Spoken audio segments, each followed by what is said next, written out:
Welcome back to another weekly showcase of progress at Sharkstead. I'm Mark, we've got Anisha behind the camera, and I'm going to tell you what we've been up to in the last 7 days.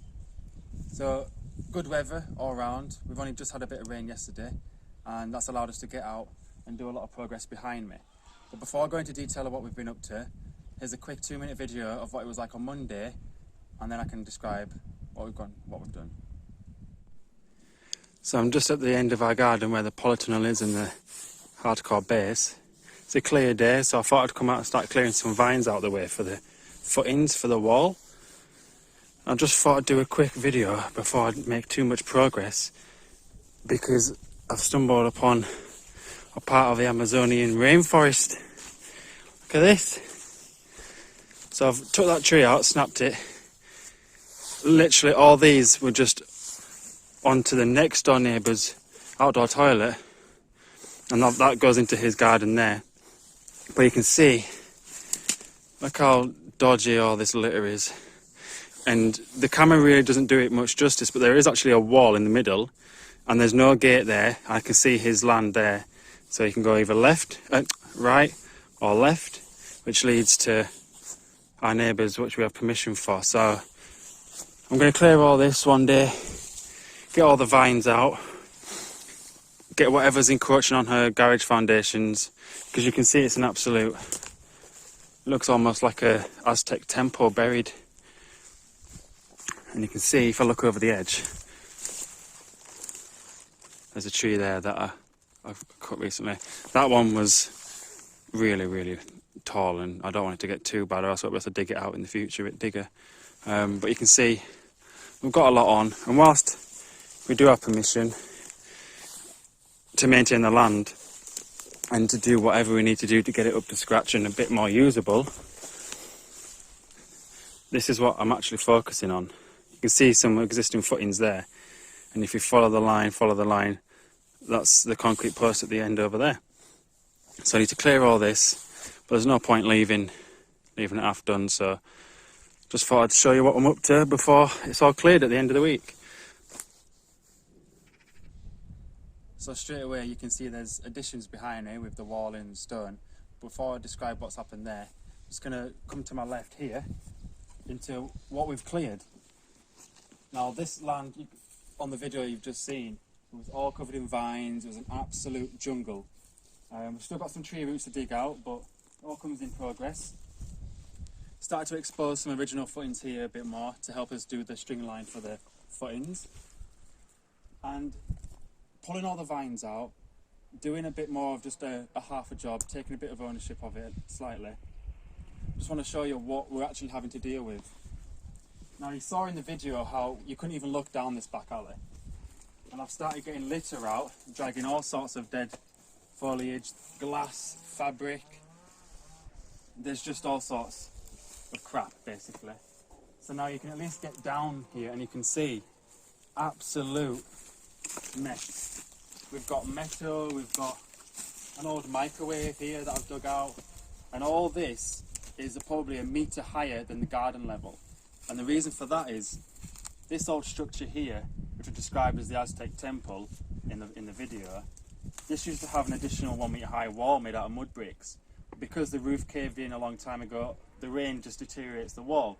So all what I'm standing on here is remnants of the original structure, and you can see it just falls in. So we've got a couple of more trees left to cut out in the middle. It used to be a feeding pen, so there's all sorts of objects and concrete sinks, things like that to dig out. But eventually, do my best this week, come in, get rid of as much litter as we can, and we highly disagree with taking plastics and non-decomposable and not anything that's organic goes down to the tip, but we don't take any plastic down. So in time, every time the bin man comes or sharing around the bins of the village, get rid of it out instead of dumping it like some people do. So that describes most of that. We took most of the big vines off of her roof, which gives it a bit of a longer life. But you can imagine, as once the vines get under the tiles, it's just asking for problems. So coming back out of here, just going to follow down this route here, which I've cleared, and describe what we've done for the walling. So you can see how I've had to dig the gradient of the land out to make room for the footings. And you can see there's still some there and a concrete post remnants there. And we're going to end up like ploughing and using this part of the land whilst we construct and do random things in the garden this year. So the original stone at the beginning of the week, all used. Some of it on the raised bed planter, but we need more mud for backfill. So that's kind of a bit of a pause on that project.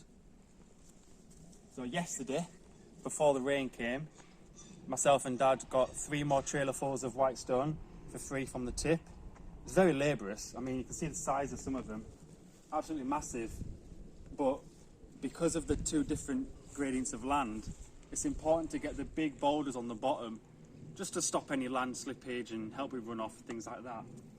So we've done about 10 metres of footing so far, and the original plan is to just go maybe another ½ a metre up, level all the way across, but we're not going to build any additional higher walls out of the mud bricks because we just don't know what the final design is just yet.